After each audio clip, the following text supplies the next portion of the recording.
How do I do it all? The Brezza gives me the power. Lucknow Super Giants prevail at Hyderabad, against Hyderabad, and they have just taken some sweet revenge for what happened the last time these two teams met. They've gone down a target of 190 with plenty to spare. It was never in doubt, was it, for the Super Giants? And they've picked up their first points of IPL 2025. We look back at that game on Maruti Suzuki Arena presents ESPN Cricket Info Timeout. Nick Knight, Matt Roller, all thought this game would be closer. Cheteshwar Pujara said easy win for Lucknow at halftime. What a big win this is to beat Hyderabad in Hyderabad, Puji. It is, and I think the way they bowled on that pitch, I think 240 is a par score. If you are scoring anything below that, we have seen that it's easier to chase it down. So I think it was the bowling effort of LSG which has set up them this game, and they chased it down comfortably. That's the story, isn't it? Someone's come to Hyderabad and managed to keep them quiet. Yeah. I mean, the amount of games we've seen at Hyderabad where I've certainly made that comment, I know others have as well. They're like bowling machines, bowlers. They've got nothing. The pitch is too flat. They've got nothing to go work with. Actually, what we've just seen there is bowlers work to a plan, strategy, but be brave enough to try and have a go at it. You know, go full, go at the stumps a bit more often. The stuff we've talked about throughout the day, they were brave enough to do it. Other sides haven't been brave enough to do it. Other sides haven't worked that out as well. And let's be brutally honest here. LSG, you know, their bowling attack will only get better and better. Yes. There'll be injuries, players who are injured who will come back into that side to bolster that, give it a bit more cutting edge, give it a bit more strength. So when they have those players back in as well, you know, aligned with the batting lineup that they've got, all of a sudden they've had a really terrific night. But they found some heroes with the ball, absolutely. Yeah, we're going to go back to that. We discussed Prince Yadav and just how the LSG bowling effort was. Shardul got 4. Nicholas Puran, 75 of 30. 70 of 26. That's some start to what looks like an ominous season, Matt. Yeah, absolutely. And against one of his former franchises as well. So that always adds a little flavour to these nights. I think he remembers. You think Puran remembers that he played? West Indian boys just seem to move on comfortably, with the exception of Pollard and Russell. But anyway. What I would say about Puran, and I think it's great that they've given him this chance at number 3 because he's not played that role that often in IPL. Around the world, he bats at number 3 for a lot of different franchises, but in the IPL, he's only done it, I think, about 8 times, including tonight. And I think what he showed is how destructive he can be in that role when you get him in the back half of the power play. I don't think you want him opening the batting because I think he could be vulnerable against the swinging ball. The ball stops swinging really quickly in most IPL games, particularly on flat pitches like this. And he showed how destructive he can be. I heard this pre-season from Lucknow that the one thing we don't want to do is move Nicholas Puran from 3. So they were really confused. Pant, you know, should he bat 3? Should he open? 4 has not been his best IPL position. But they were clear that Puran doesn't move from 3. And just this time last evening, Nick Knight, we were talking about Shimron Hetmeyer's underutilization, weren't we? Do you know, as Matt was explaining all that about Nicholas Puran, I was thinking about Shimron Hetmeyer. And I was thinking, you know, it was only a year or 2 ago, probably less than a year and a bit, where Nicholas Puran was viewed in a very similar light. You are a finisher, Nicholas. You are not going to set the game up. Right. You are a finisher. You are excellent at it, and you will keep doing it. At some point, the next layer of your development is actually you're good enough to set this up. You're good enough to take the game by the scruff of the neck and take it forward. And so well done to the franchises, well done for the teams for working that out, and well done for giving them that chance, and ultimately well done to him for taking it. And someone like him, if he gets going, is changing the game. So if he bats for 30, 40 balls, you know that opposition will always be under pressure, and he will eventually score at strike rate of 180 and above. Whereas Rishabh Pant always takes a little bit of time. Yes, he's a match winner, but if you compare him with Nicholas, I think Nicholas is always a better choice to bat at number 3. Yeah. I mean, number 3 can also be a finisher if he plays like that. Yeah. There's a glorious simplicity as well, isn't there, to the way he plays. I mean, there's no slogging. It's all neat and tidy. We were just watching next door, and some of those off drives where that shoulder leans, all the technical stuff that you're so good at. But he employs that and makes it look so easy as well. And the most impressive part was after hitting 6s, he was able to rotate the strike. So it wasn't that Very every clever, ball he wanted to hit for 6, because follow-up ball he was just trying to rotate the strike. And when he got the balls in his range, he was still trying to take the bowlers on. But yeah, I think he has improved. He's a bit more smarter on who are the bowlers he wants to target. And his execution today was probably the best. I really like as well those complementary partnerships that you get, and like now have one tonight in Marsh and Puran, where you have Marsh, who's a tall right-hander, very dominant against pace, maybe not as good against the turning ball, but then Puran, quite slight left-hander, but so powerful against spin, and it makes it so hard for the opposition captain to know who to turn to in any given circumstance, because if one of them knocks a single, then suddenly there's a guy who's super strength is right in front of him. Yeah. Puran, does this give him the orange cap in the early days, 70 and 70? No one's got more than that. Because Shardul's got the purple cap after tonight. I think they're going to start distributing it. If we compare this to our last Lucknow post show, we were placing them 11th, I think, in the league with all the problems they have. How could they lose this game of all games against Delhi? Yeah, that's what happens in the IPL after 1-1 game. Just closing on the Hetmai point. Our social team put out a reel today of Raidu saying yesterday that they made a mistake sending Hetmai too late. Do you know who liked that reel amongst everyone else? He did. Hetmai. Well, we wondered, didn't we, whether it was him that wanted to stay down or whether it was him that was being told to stay. I think we got the answer. I'm sure it was his team that made the mistake, that did it, wasn't him.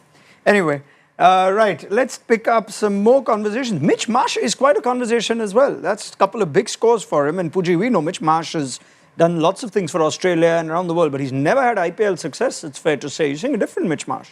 He is, and look, he has gained a lot of confidence playing all formats of this game, and his success in last couple of years for the Australian team has given him a lot of confidence.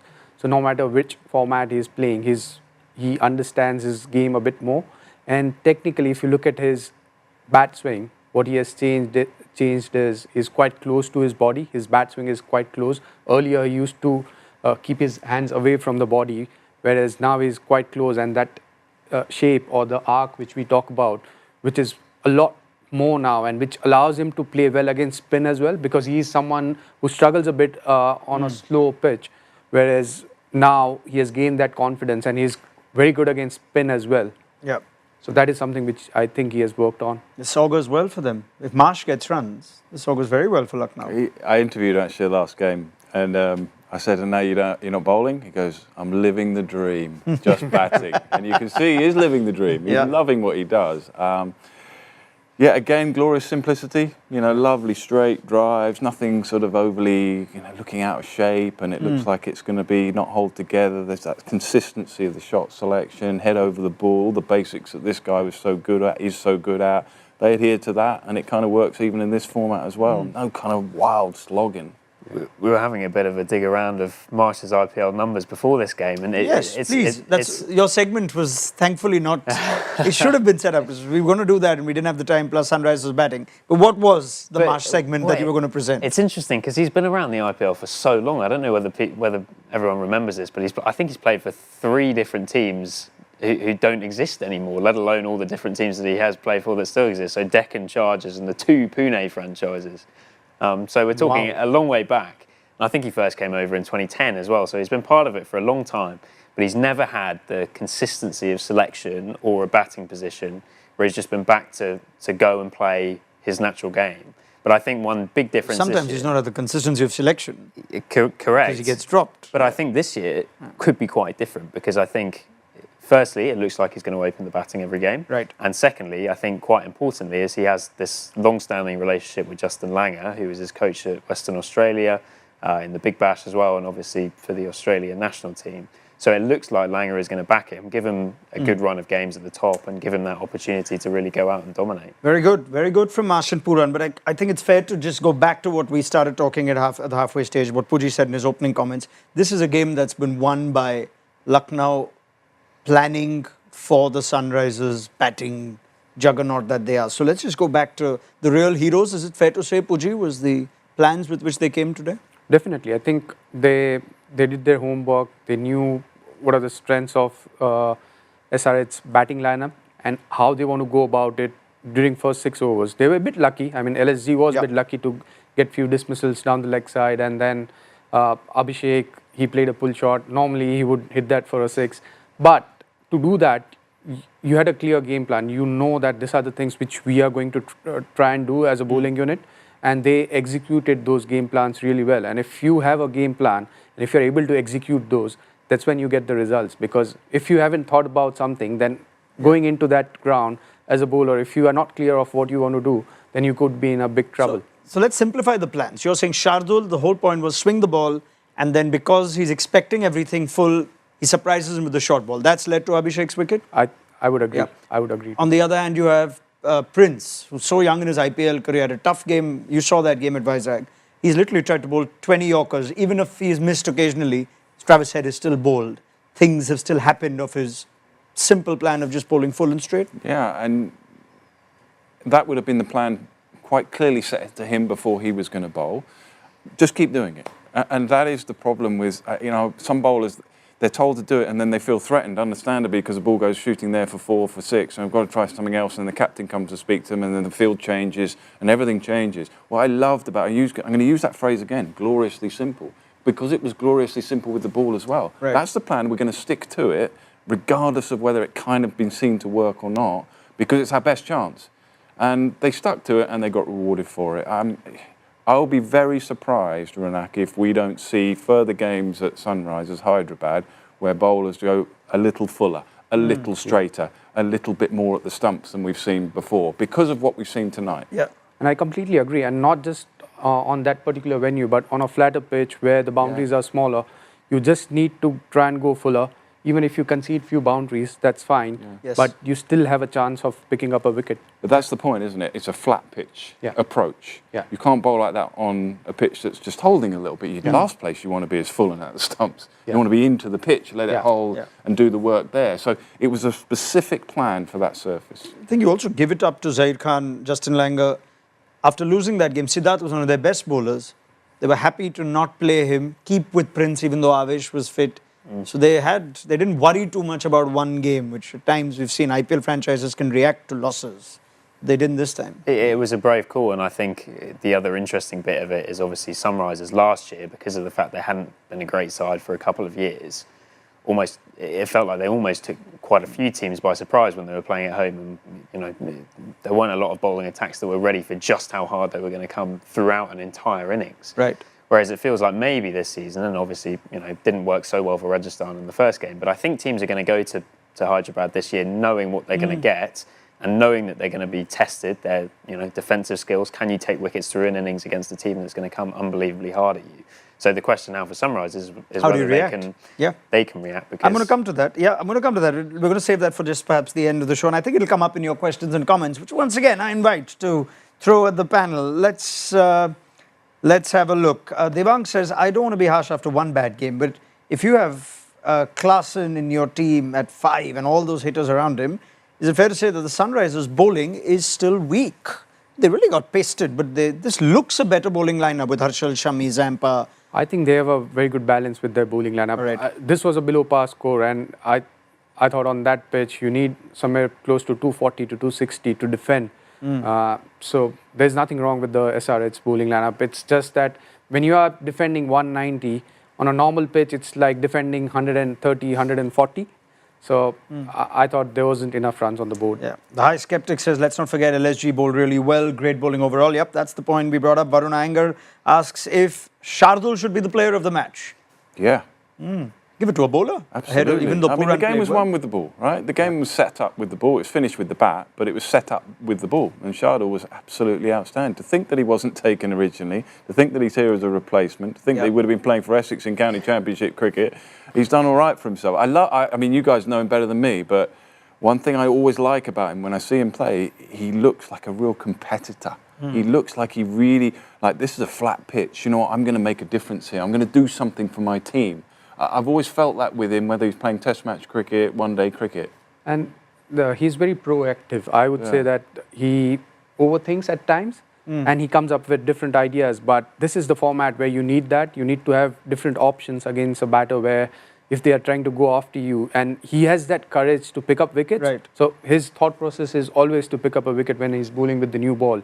He doesn't mind conceding few runs, but he knows that his strength is to pick wickets. If he doesn't pick wickets, then he's not worth... looks like that. Yeah, and the point you made at the mid-show, great stat, that with 2 in the last game and 4 today, he already has more wickets than he did in the whole of last year with CSK. He played 9 games, but really struggled. And he's you're right to say, he's not had a great few IPL seasons. He's been moving around different teams. He's not had that sort of clarity. And it's strange how these things can happen in sport, isn't it? Where suddenly LSG stumble upon him. They only officially signed him about a week ago, I think, and suddenly he's their new ball strike bowler. I mean, he was travelling with them effectively as a net bowler. I mean, I know he was cover, but he was an India international in every format. A record price, or 10 plus crore for KKR and Delhi in the past. He's travelling with an IPL franchise as cover. I think Zaid Khan obviously has had a role to play in his. But do you sense what's happened has also created added a little fire in the belly of Shardul Thakur? It did, and he had a very good domestic season as well. You just need to look at what kind of rhythm he is in. And this year, he worked hard. He was dropped from the Indian team, and he has worked hard to gain his form. And he has done well with the bat and with the ball, in the red ball and even in the white ball. So when he was playing for Mumbai, it looked like, he has improved his game, he has worked on his game, but at the same time, the franchisee did know that there are a few injuries, so he was told to be ready, and he will be the backup for them. So he knew this in advance, and that's when he started his preparation. Can't believe Pant didn't go to him towards the end in that game now. I'm sure Shardul will be thinking that as well. Yeah. But I think Shardul's only disappointment today is that he's not in the top 7 with the bat. He would have been patted up as well, perhaps, after the 3rd wicket. His time was going to come. Speaking of Pant, here's a question from Hanish, and I think Puji is perfect to talk about it. How does Pant look like he can hit every ball away in Test cricket, and yet it doesn't seem to happen in T20? Well, Test format is a different format altogether, isn't it? You have attacking fielders, you have more fielders inside the circle. Opposition, they do know that he will be playing shots, but you still want to take that chance. And value of a wicket in Test cricket is a lot more, whereas when you are playing T20 format, the field is spread across, and when someone is predicting that you are going to go after the bowler from ball 1, it's not easy in the shorter format, and in the longer format there are more gaps, and bowlers are looking to pick your wicket early on. So that's the major difference, and I think he's trying to hit the ball too hard in the white ball format, whereas in Test format he's looking to time the ball. That's why he's still playing aggressive cricket, but he's more of a timer in the red ball format, and when he's batting in the T20 format, he's trying too hard to hit the ball, and he's not able to time the ball properly. I mean, Virender Sehwag once said that in Test cricket, I hit boundaries when I wanted to. Let's just simplified it there. One day cricket, I had to at times. That's what caused all the confusion. Viru had, of course, phenomenal Test record. Let's take some more questions. Rajesh asks, Puran is not Chris Gayle or Pollard if you look at his physique. So how does he hit sixes at will? What makes him different? Well, I can only ask someone who's best physique on the show. Left-hander. Who wishes he could have hit the ball like Nicholas Pooran, by the way. You stepped out with the same But aggression. it used to take me 3 hits to hit it as far as he could hit it. I mean, I go back a little bit to what we just talked about earlier when we first came back after the game. I mean, I don't want to say gloriously simple again, but it is kind of summing up how he approaches it. It's so simple. Technically, so sound. Head is over off stump, hands are in tight. Body weight's coming forward. You hear a lot on commentary. I've done it. We all do it. When a guy hits a big six, it doesn't try and hit it too hard. It's a real cliche comment, but cricketers are kind of explaining it to themselves. They understand it, and that's what it is. It's not trying to lose you. When you try and hit the ball hard, you lose your shape. Your body weight goes back. Try and really welt it out of the park, and you get into this sort of ugly position here.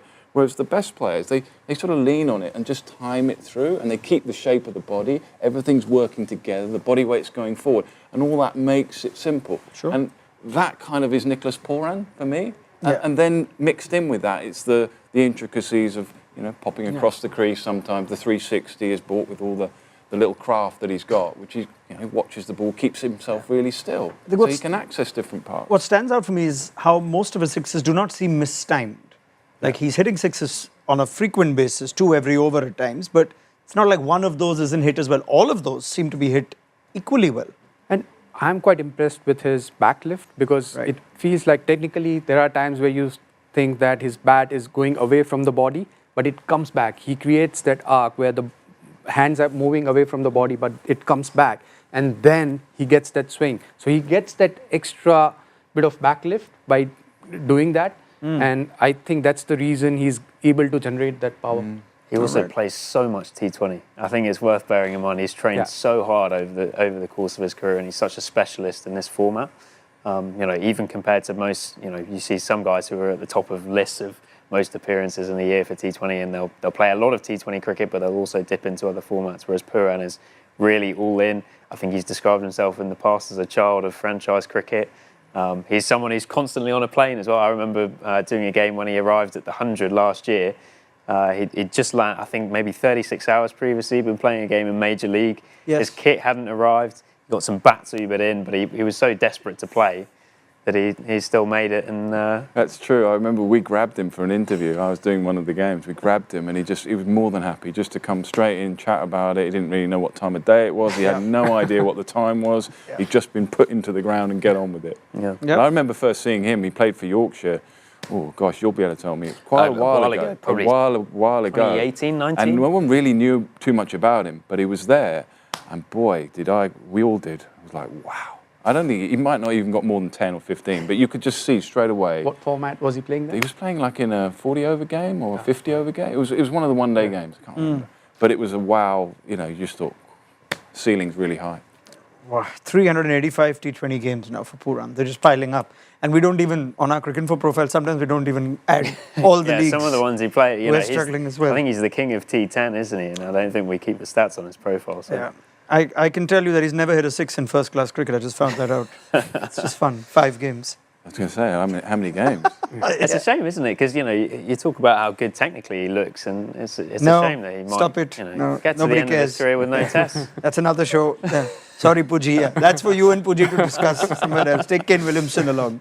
Yeah. All right. Let's take some more questions. Sorry, we're digressing a little bit. Lots of praiseworthy comments on the show. Thank you so much for being part of the conversation.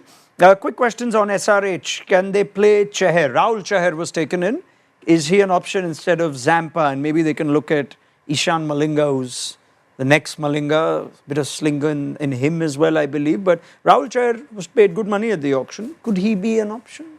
I think their side looks quite balanced. I don't think just by losing one game you need to make a lot of changes. You need to show enough faith in your players, and they have been playing good cricket. I mean, apart from today's batting, overall it looks like a quality side, and I don't think they need to make a lot of changes. On that note, though, Nikhil asks this good question, which we thought we'll bring up towards the end. Does SRH have a plan B? I'm guessing with the bat, certainly. When they're losing perhaps one too many wickets, can they find their way to par score? If we are saying that 190 was below par, They will have to find a way, because if they will eventually end up playing more games on such pitches, where if they are, and most of the teams know that they will try and bowl first. They'll try and put SRH under pressure, and if they end up batting first, what is the plan B? Because if they lose 2 or 3 wickets early on, and over there you need to have 220, 230 on board. So how do you do that?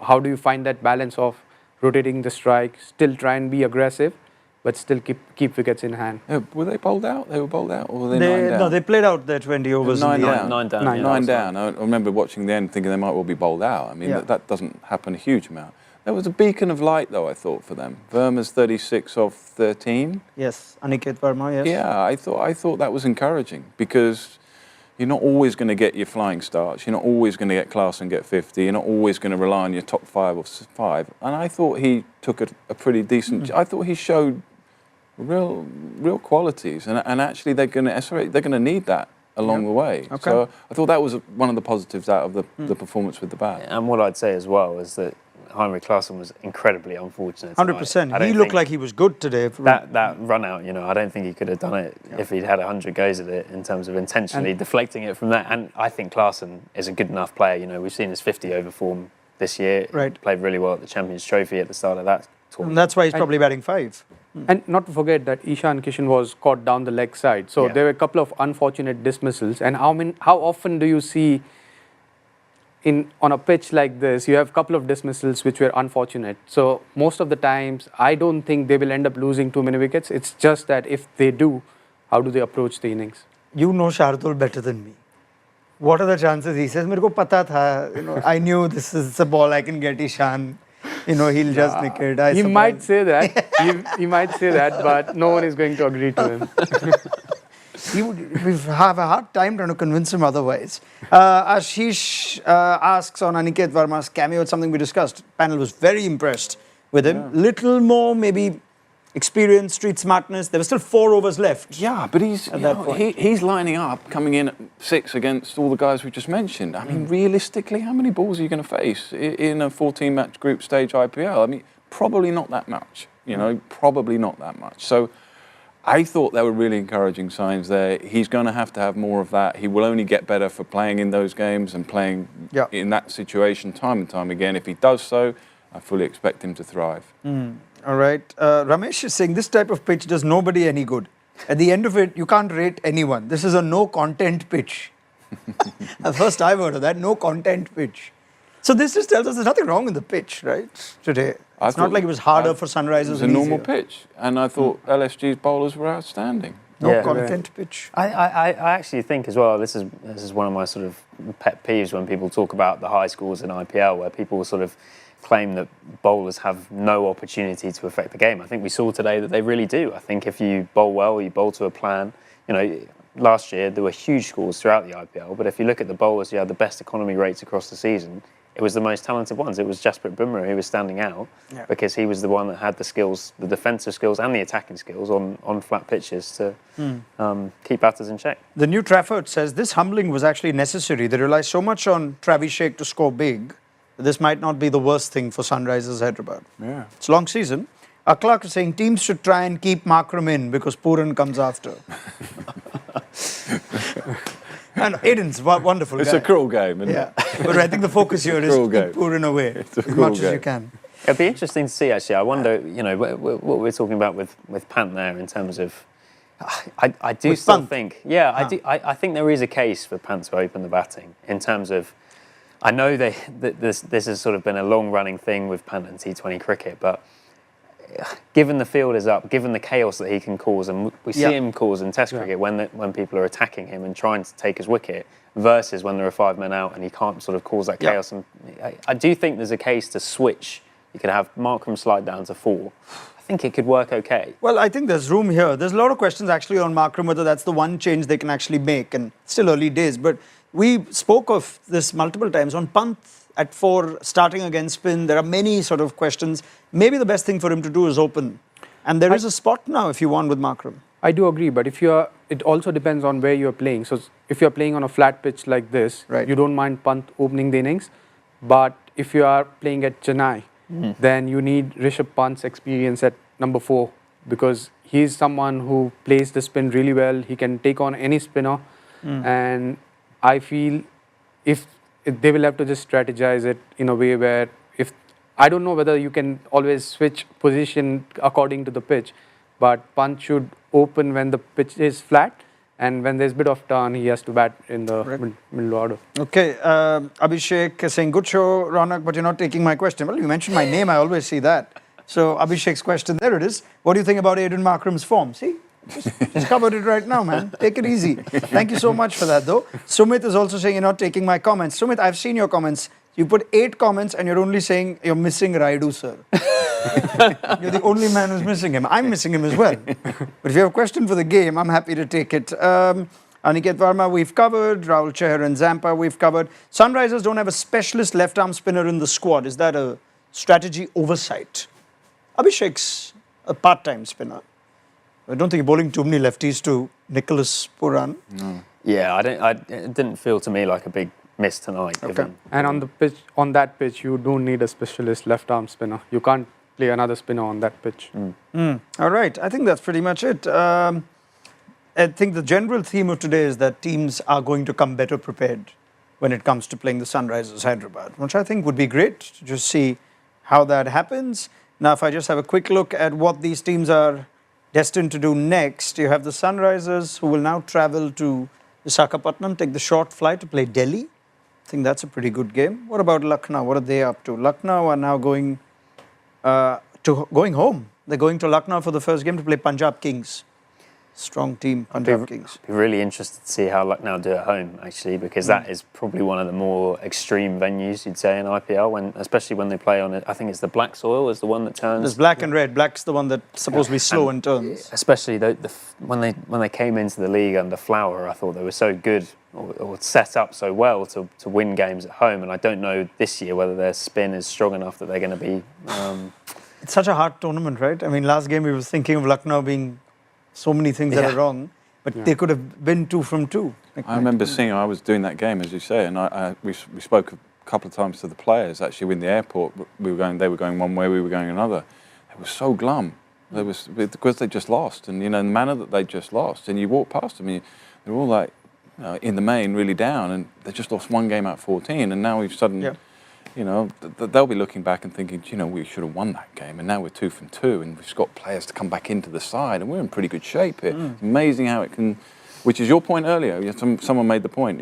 It is all about holding your nerve when you're losing a little bit, because things can change pretty quickly, and coaches can get forced into, well, not forced, but they can must change that, try and change that, instant fix. No, sometimes just stick with it. No team's got 4 points so far. RCB at top of the table. That's a point that came through as well. Somebody was missing Raidu sir for that too, but I'll make sure that he gets that message. And Shardul Thakur, I can tell you, has been named player of the match, which is wonderful. World Feed commentators doing their job well. Absolutely. Good man. Carry that flag when you return to the World Feed. Let's take a rapid-fire review of the game, gentlemen. You know how this works. Puji, it's just quick-fire responses to recap the game. Let me start with you, Nick Knight. Is Nicholas Pooran the most dangerous T20 batter in the world today? Certainly one of them, yeah, absolutely. Puji, why did Lucknow's bowlers do better than Hyderabad on this surface? They had a better game plan. All right. Matt, did Nitish Kumar Reddy's innings of 32 of 28 eventually lead to Sunrisers posting a below par total? It's an unfair question. No, or is it unfair to single one out? Yeah, I think that's pretty harsh. I think he had a tricky job rebuilding at that time. I think, I don't have too many qualms with how he played. Puji, is it a surprise that this LSG team, with all the injuries, outclassed Sunrisers in almost every department? It is a bit of a surprise, but I'm quite impressed with their strategy and the way they conducted themselves after losing the first game.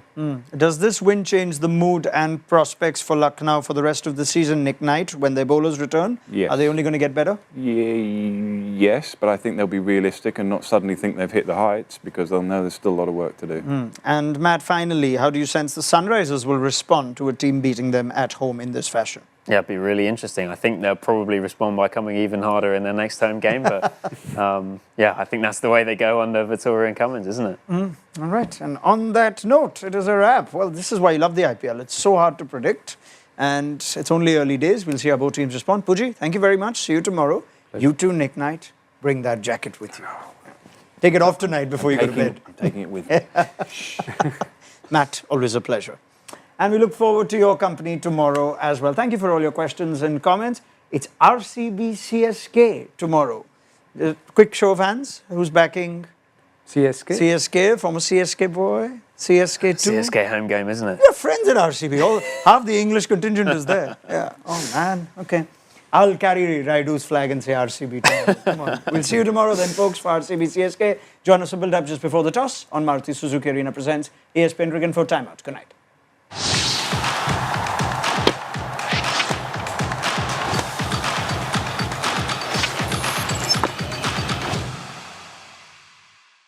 How do I do it all? The Brezza gives me the power.